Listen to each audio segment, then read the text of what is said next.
everybody, it's Elektra Yao, artist visa lawyer located in the heart of New York City. We are located on 29th Street here in Manhattan, right next to Madison Square Garden, where one day you guys will be performing for your crowd of fans.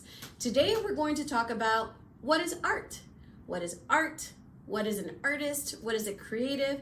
And who can actually file for the O-1? What sort of artistic title can file for the O-1? Now, I'll start with the good news. The good news is there's no definition for what an artist is or what a creative is. So that kind of leaves up the room for interpretation, right? That kind of means like anybody can be an artist, sort of. I mean, we have to use our intellectual thinking cap to kind of guesstimate who would be an artist or a creative for O-1 purposes. So like I said, there's no definition. It literally could be anything that qualifies for what is an artist or what is a creative. It's kind of like circular reasoning, if that makes sense, which doesn't really help us. So I'm going to give you some concrete examples of some professions that typically don't think that they can apply for the O-1 visa, but I file them all the time. So let's start with behind the scenes people. So a lot of the times, people who are behind the scenes in film, in TV, in photography, they don't think that they qualify.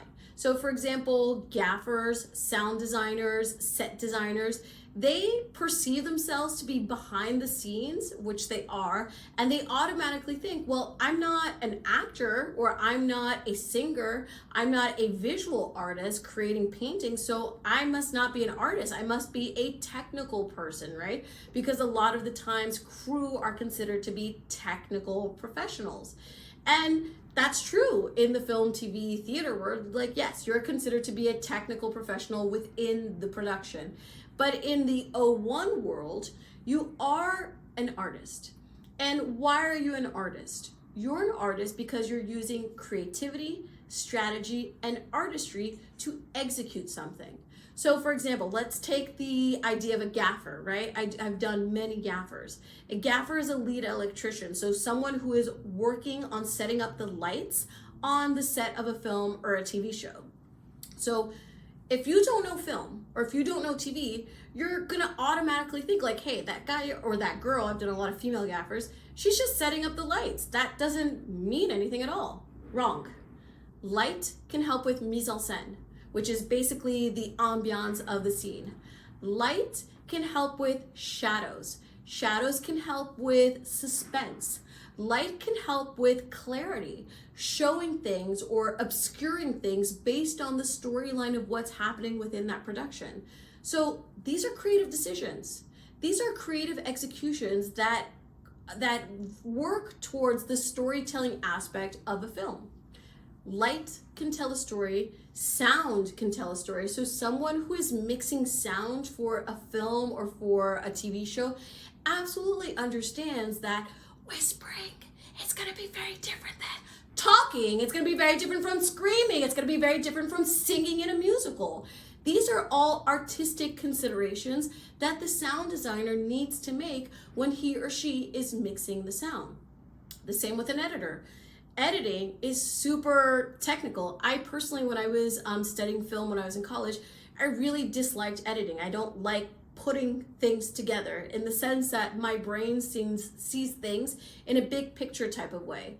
But editing is essential to storytelling. And storytelling is artistic because every film, every painting, every show, every performance is an act of storytelling. So if you're out there and you feel that because you're designing the set, or because, for example, you're designing the sound, that you are not artistic, you're wrong. You're absolutely artistic. Maybe not in the traditional sense that you think, but again, art is not traditional. We've done chefs.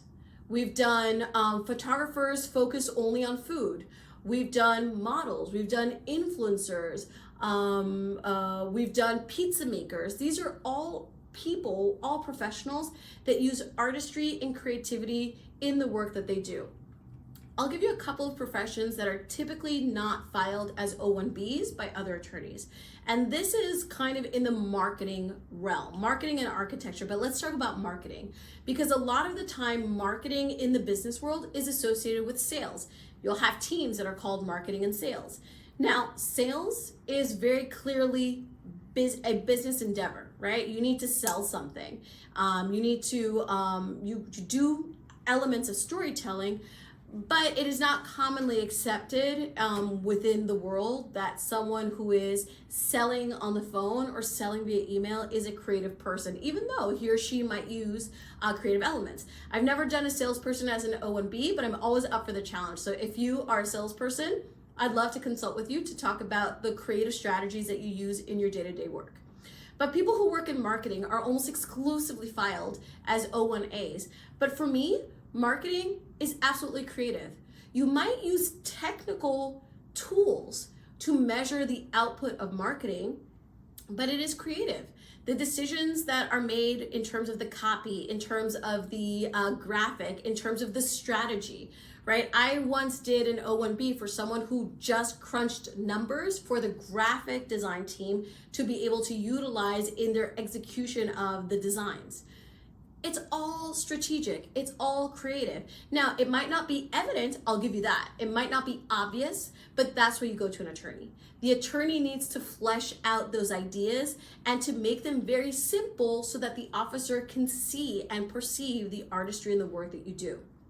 So to answer our question for today, who is a creative and who is an artist?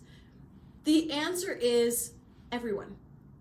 Really, it's everyone. If I can argue that you're using creativity and artistry in the work that you're doing in your day-to-day, then you're an O-1B. If you are only technical, such as an engineer, then yeah, you're very clearly O-1A sciences. But architects, they use technical elements and they also use creative elements. And I focus on the creative elements that they use to be able to persuade the officer of the artistry and the creativity. That doesn't mean we omit any of the technical functions or disciplines that an architect uses. It just means that the focus is on the arts. The focus is on the artistic disciplines that that architect needed to learn in order to design that plan. A plan is technical, but the execution of that is artistic.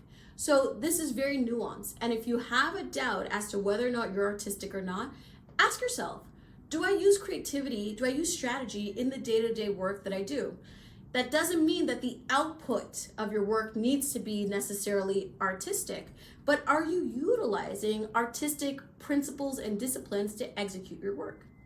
If the answer is yes, you might just be an artist or a creative for O-1B purposes.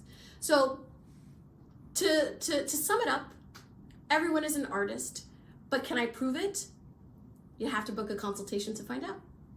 I'll see you guys tomorrow, and I hope that you will ask yourself every day, am I using artistry? Am I using creativity? Am I using strategy? That will bring you that much closer to your O-1B artist journey. Bye, everybody.